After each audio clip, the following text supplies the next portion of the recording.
When it arrives, the Galaxy S23 will have some big shoes to fill, but we are confident that Samsung can pull it off with its new flagship phones.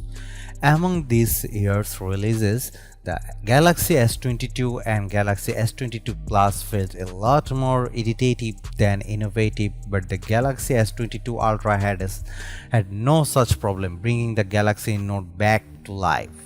Rumors about the Samsung Galaxy S23 are just starting to pick up, but we wanted to share what's out there. So here's what we have heard about the Galaxy S23 so far.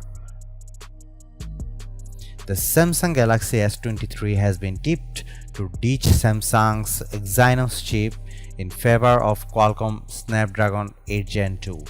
A leak says that the S23 and S23 Plus will both get an upgraded 12-megapixel front camera for better selfies. This camera rumor has gained additional believability since a new report says Samsung's working on a second-gen 200-megapixel sensor and we will use it in the S23 if all goes to plan. However, another leak says it may not be second-generation ISOCELL HP3 sensor Samsung goes for after all, but the older ISOCELL HP1.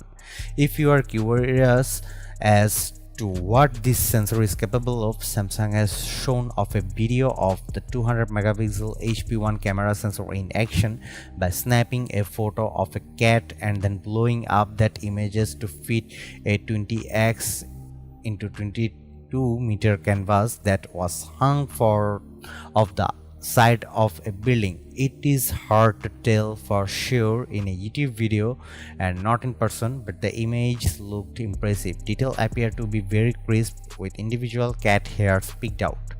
This is something even cameras on some of the best phones can struggle with due to their lower megapixel counts. Samsung's video definitely suggests that a 200-megapixel main camera could be the key to unlocking more out of its Galaxy phone photography.